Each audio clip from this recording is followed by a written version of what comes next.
Pues como decía, aparte de los agradecimientos a la Fundación y a Julio y Antonio, para nosotros como intervención general, todo este tipo de sesiones nos parecen especialmente interesantes por precisamente cómo ha avanzado el rector inicialmente y también el catedrático anteriormente. Ha habido una gran profusión tanto de normas que han sido realmente confusas en gran parte de los términos, quizás por la aceleración que se le ha querido dar a la respuesta que iba a dar el Estado ante la situación derivada de la pandemia, y como consecuencia de ello ha habido dos elementos, ¿no? Estos elementos normativos y por otra parte también una confusión generalizada por la gran cantidad de tratamientos que se le ha intentado dar al tema del mecanismo de recuperación y resiliencia de distintos ámbitos, ¿no? Yo me acuerdo perfectamente que hace un año estábamos escribiendo aquí cómo íbamos a controlar el mecanismo de recuperación y resiliencia y nada más que veía ver cursos de el control y la auditoría del mecanismo de recuperación y resiliencia. Y nosotros mismos nos planteamos si no estábamos haciendo un flaco favor precisamente a los potenciales usuarios o beneficiarios del mecanismo de recuperación al haber tanta profusión de cursos que realmente eran muy dudosos en cuanto a su contenido, ¿no? Y eso es una cuestión que yo creo que ha venido a remar a favor de esa confusión que la normativa también ha creado y que avanzaba también anteriormente el rector, ¿no? Pues bien, como digo, la IGAE se acerca al mecanismo de recuperación y resiliencia como autoridad de control y como responsable última de que toda la documentación que se mande a la comisión como consecuencia de la ejecución del plan de recuperación y resiliencia, del plan de recuperación, transformación y resiliencia en el caso español, pues es realmente íntegra y fiable y, por lo tanto, generadora en su caso de los derechos derivados de los desembolsos pactados tanto en el acuerdo financiero como en el acuerdo operacional que citaba anteriormente Julio García, ¿no? Antes de entrar en la materia de declaración de ausencia de conflicto de intereses, yo quiero resaltar la cuestión por la cual es importante el conflicto de interés, el fraude y la corrupción, que siempre lo deben de ser, pero en este caso el mecanismo de recuperación y resiliencia, la importancia viene derivada de la focalización que ha hecho el reglamento de la Unión Europea, el 241, el 2021-241, para que regula el mecanismo de recuperación y resiliencia, ya que la forma en la cual se ha configurado este mecanismo de recuperación hace que la importancia y la relevancia de la legalidad haya pasado a un segundo plano. ¿En qué sentido? En el sentido siguiente. Estamos en una forma de gestión denominada gestión directa, con financiación no vinculada a costes, en la cual a la comisión lo que le interesa es dos aspectos diferenciados. En primer lugar, el cumplimiento de los hitos y objetivos que están pactados en la decisión del Consejo, así como también matizados en el acuerdo operacional. Y en segundo lugar, lo que le interesa es que los Estados miembros se doten de sistemas que prevengan, detecten, corrijan y solucionen las situaciones de conflicto de intereses, las soluciones de fraude, las situaciones de fraude, de situaciones de corrupción y las situaciones de doble financiación. Con lo cual, se plantean cuatro elementos que se configuran como básicos dentro del modelo y eso hace que esos elementos tengan un especial seguimiento por parte tanto de la Comisión como por parte de las autoridades de control. En este caso, la Autoridad de Control Española, que sería la Intervención General, de acuerdo y en coordinación con las Intervenciones Generales de las Comunidades Autónomas. Pues bien, en ese marco en el cual tenemos que englobar toda la situación de los planes de medidas antifraude y la importancia que se le da en este caso de la gestión del mecanismo de recuperación y resiliencia precisamente a estos planes antifraude. ¿Significa ahora que la Comisión presta importancia a esto y antes no se le haya prestado? Pues tampoco es eso. ¿Por qué? Porque ya en el marco 1420 se planteaba un conjunto de obligaciones relacionadas con la adopción de medidas eficaces y proporcionales para evitar el fraude y la corrupción. Por lo tanto, lo que estamos viviendo es una evolución más dentro del proceso de la Comisión, en el cual pues, va ampliando su revisión de los casos de fraude y corrupción y en segundo lugar se está produciendo una peor tratamiento o un tratamiento más confiado por parte de la Comisión en los Estados miembros para verificar el tratamiento de legalidad. Y en segundo lugar, en cuanto a la revisión que se está produciendo en relación con la ampliación de conceptos. ¿Por qué? Porque como decía anteriormente, se focalizaba en fraude y corrupción, pero también es cierto que a partir de la reforma del año 18 del reglamento financiero, el tratamiento del conflicto de intereses se da una vuelta de tuerca más, en el sentido de que a partir de ese momento el artículo 61 no solo es aplicable a lo que se denominaba gestión directa y gestión indirecta, que sería el caso actual del mecanismo de recuperación, sino que se amplía la gestión compartida. Por lo tanto, la importancia de los planes antifraudes hay que enmarcarlas precisamente en todo este contexto normativo, en toda la evolución que ha tenido los distintos reglamentos, los distintos borradores de reglamento que se han hecho en relación al mecanismo de recuperación y resiliencia, y la necesidad de atender, de un punto de vista de Estado miembro, pues esas obligaciones que se asumen en el acuerdo financiero del mecanismo de recuperación, teniendo en cuenta que de los pocos elementos que pueden dar lugar al no desembolso de ayudas o al ajuste en la financiación, que proviene del MRR, se encuentran fundamentalmente dos, que es el incumplimiento de hitos y objetivos y, por otra parte, la existencia de situaciones de fraude, corrupción, conflictos de intereses materializado y también doble financiación. Por lo tanto, yo creo que es importante contextualizar la importancia de todos estos elementos dentro del mecanismo de recuperación y resiliencia, y por eso en este breve tiempo que tenemos para compartir estos elementos me voy a centrar en lo que sería el conflicto de intereses en el marco del mecanismo de recuperación y resiliencia, ¿no? Pues bien, centrando ya o entrando ya en lo que es el elemento de esta sesión de 20 minutos relacionado con la declaración de ausencia de conflicto de intereses, lo que hay que empezar, y yo creo que es importante que lo hagamos entre todos, es a desmitificar determinados elementos, ¿no? Yo creo que el hecho de tener una declaración de ausencia de conflicto de intereses hay que ponerla en sus justos términos, hay que plantearla como lo que realmente es, y no es otra cosa más que una herramienta que lo que ayuda es a prevenir las situaciones de conflicto de intereses mediante una declaración, una autodeclaración por parte de los empleados públicos en la cual señalen que en una revisión o en una autoevaluación de su personalidad, de su actividad, no detectan ningún elemento que pueda condicionar o comprometer su ejercicio objetivo e imparcial en la toma de decisiones para el asunto, el ejercicio de los asuntos públicos que tiene encomendado, ¿no? Por eso yo creo que es importante empezar a contextualizar y a desmitificar determinados elementos, porque en la práctica lo que nos hemos encontrado nosotros como autoridad de control de determinados sitios es la existencia de un cierto pánico a la hora de firmar documentos, a la hora de firmar una declaración de ausencia de conflicto de intereses, por si acaso en algún momento pudiera darse una situación en la cual efectivamente no es revelado un conflicto de interés que estaba latente y que realmente no era consciente, pero que posteriormente me he enterado, ¿no? Entonces, en ese caso yo creo que tenemos que empezar entre todos a desmitificar, por decirlo de alguna forma, estas declaraciones de ausencia de conflicto de intereses. Pues bien, yo creo que para desmitificar lo primero que tenemos que empezar es a desbrozar lo que esconde esta declaración. Esta declaración lo que esconde es una autoevaluación que tiene que realizar cualquier empleado público que tenga un ejercicio de funciones públicas que sea suficientemente relevante, es decir, que o bien tome la decisión en cuanto a la utilización de un instrumento jurídico, o bien tenga una capacidad razonablemente significativa de influencia, es decir, no estamos ante cualquier interviniente en un procedimiento, que es otra de las cuestiones que a lo largo de estos meses que hemos estado asesorando en cierta forma y haciendo ya auditorías de los sistemas antifraude establecidos en los ministerios,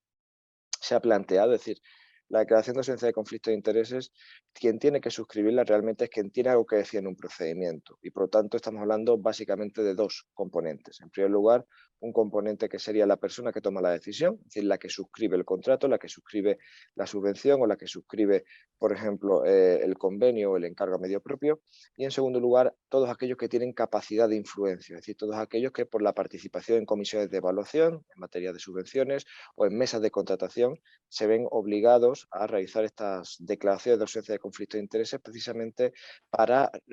evitar o para detectar situaciones que se pudieran considerar tanto personalmente como de una manera objetiva, de una manera percibida, una situación contraria a lo que sería el principio de igualdad y no discriminación, porque al final el conflicto de intereses se puede entender como un corolario de los principios de igualdad y no discriminación, ¿no?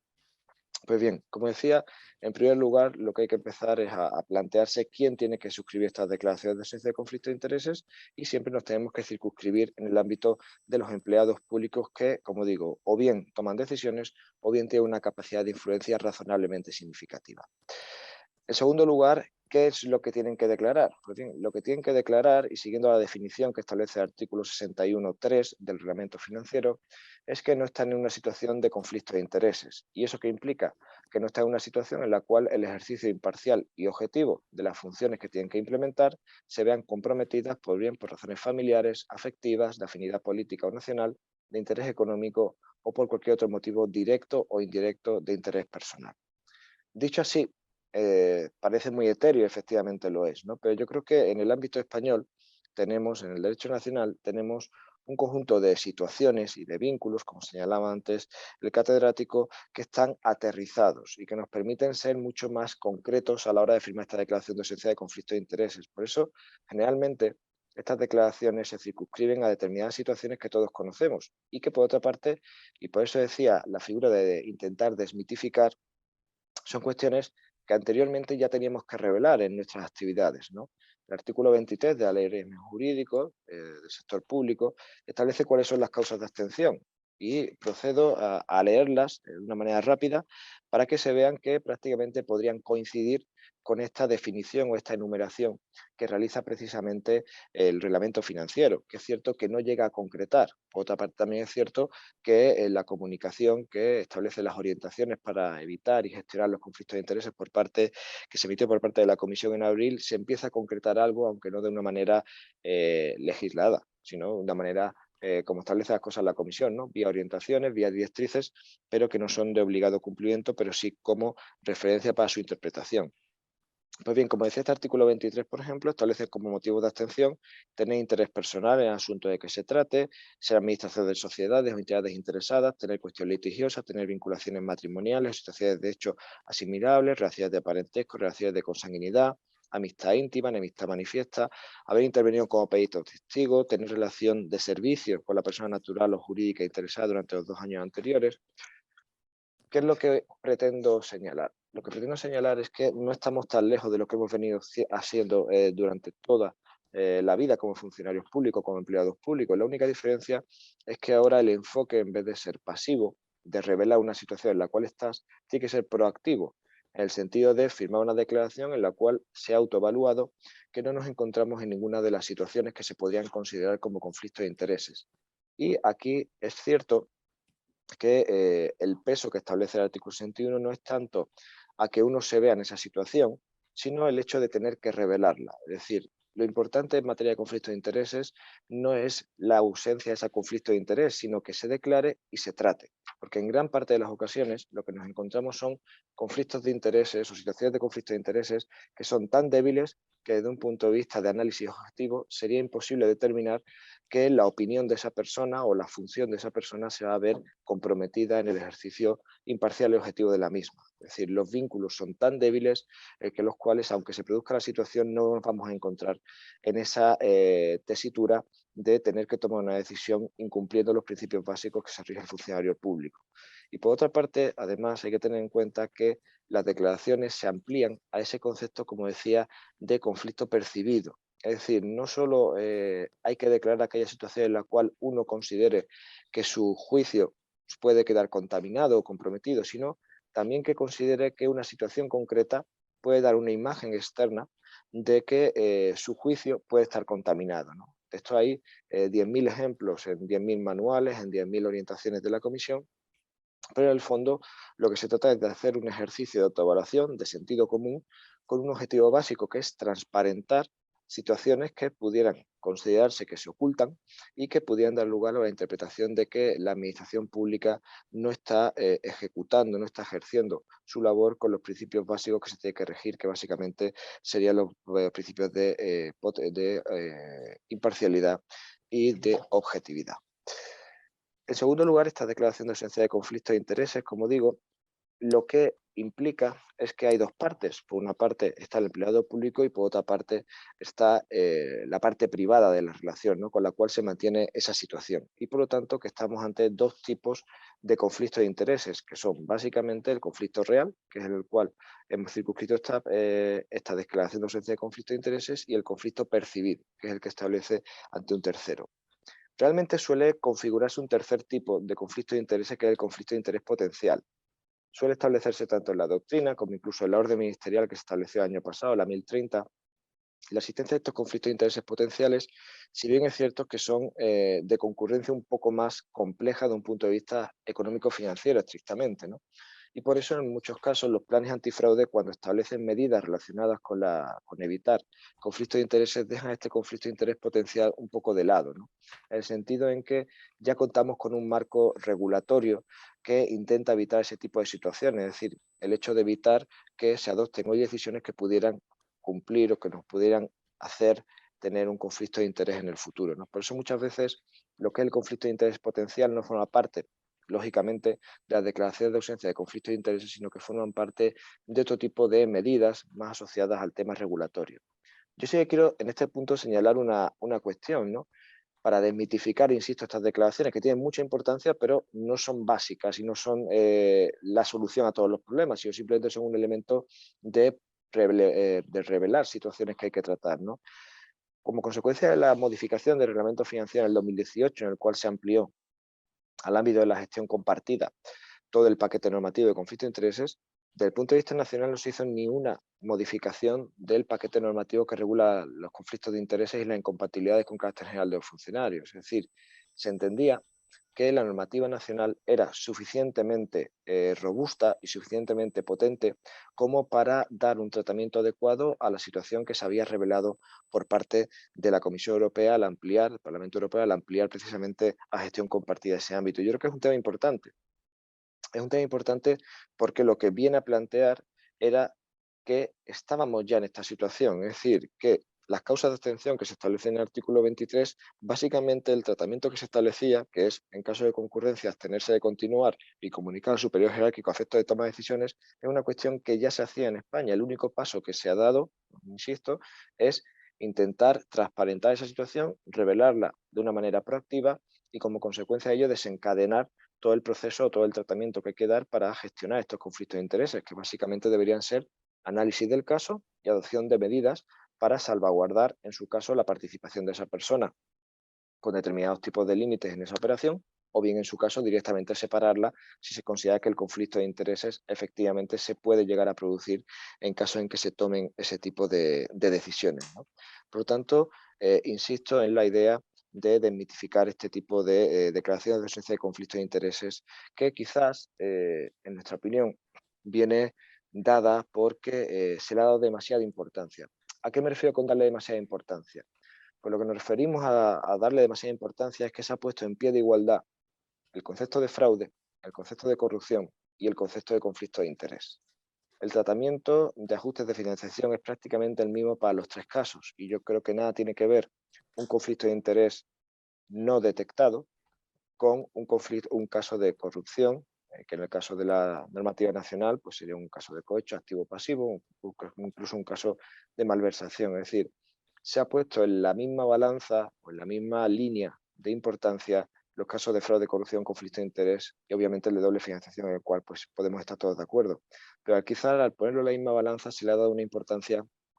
que, de nuestro punto de vista, es quizás excesiva y cometemos el riesgo, como ya se ha avanzado anteriormente, de la burocratización del sistema. ¿En qué sentido? En que empecemos a emitir declaraciones de ausencia de conflicto de intereses pues, sin más, sin hacer una adecuada autoevaluación y, por otra parte, sin hacer una adecuada verificación de las realidades de esas declaraciones de ausencia de conflicto de intereses. En el ámbito de auditoría hay que señalar que no es una práctica que sea extraña, es decir, desde el año 2017 nosotros en la parte de la Oficina Nacional de Auditoría firmamos estas declaraciones de ausencia de conflicto de intereses. Es decir, hemos asumido como propio una práctica que consideramos que es razonable y que es intentar que todos los empleados de nuestra organización tomen conciencia de que tienen que analizarse la situación que tienen con respecto a la organización auditada y como consecuencia de ello adoptar las medidas que procedan. En muchas ocasiones simplemente son la separación de esa persona de esa auditoría o bien la reconducción de los trabajos que realiza esa persona a otro tipo de ámbitos, a otro tipo de áreas en las cuales puede estar ausente ese conflicto de intereses latente, ¿no? Por lo tanto, sería una forma de gestionar esos conflictos de intereses que no siempre pasan por la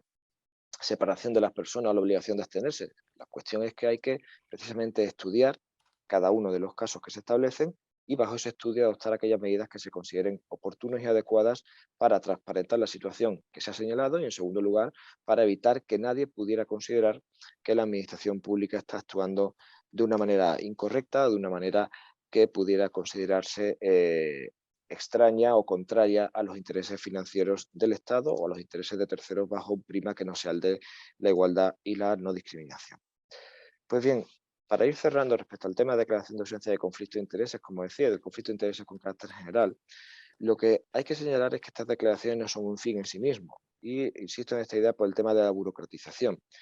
Las declaraciones de ausencia de conflicto de intereses tienen que ser analizadas y tienen que ser analizadas mediante medidas que intenten detectar la ausencia de veracidad en la declaración de ausencia de conflicto de intereses o simplemente el cambio de estado, el cambio de situación. Es decir, en muchas ocasiones nos encontramos con personas que hacen una declaración de ausencia de conflicto de intereses en un momento determinado del procedimiento y como consecuencia de ello, pues hay una evolución de esas situaciones que le hace pensar que lo que dijo hace 2 meses deja de ser cierto y necesita una modificación de su situación. Pues eso es perfectamente lo que se persigue. Es decir, lo que se persigue es que se conciencie a los empleados públicos de que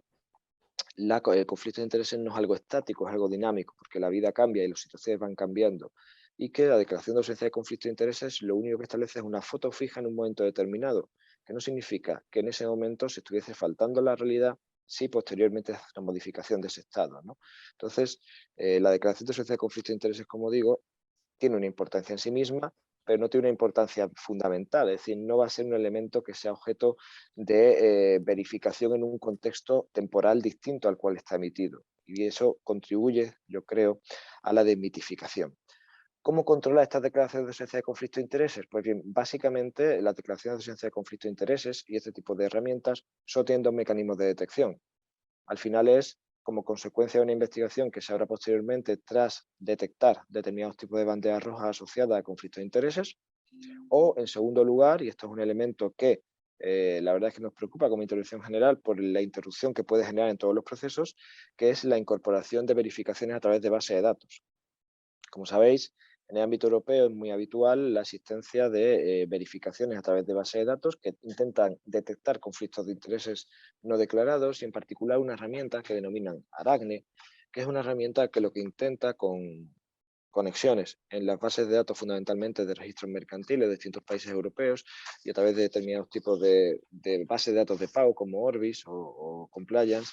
lo que intentan es detectar aquellas situaciones no declaradas en materia de conflicto de intereses, ¿no? Pues bien, ese tipo de herramientas a día de hoy no son obligatorias por parte de los Estados miembros, al menos a efectos previos, a la toma de decisiones, pero sí que se recomienda por parte de la Comisión Europea su implementación. ¿Cómo va a ser el futuro? Pues el futuro de la implementación va a ser ahora mismo incierto, pero es cierto que podemos estar en un escenario en el cual pues tanto las autoridades de control como los auditores internos de las distintas entidades tengan que realizar un paso más en esas verificaciones, no con el objetivo primordial de detectar declaraciones de ausencia de conflicto de intereses no ciertas, porque yo creo también pienso que nosotros, con carácter general, el régimen de empleados públicos que tenemos hace que situaciones de este tipo sean razonablemente vagas, en el sentido de que no son muy intensas, ¿no? Pero sí que es cierto que se nos persigue para intentar garantizar de robustez al sistema la implementación de sistemas de control y en el marco del sistema de control, obviamente, también los conflictos de intereses serán objeto de verificación posterior, tanto por parte de la autoridad de control, como digo, como por parte de las auditorías internas de distintos tipos de entidades, ¿no? Entonces, por mi parte, si os parece, por ir cerrando materia de tiempo y dejar un ámbito de preguntas, si os parece, lo dejamos aquí y posteriormente continuamos con las preguntas.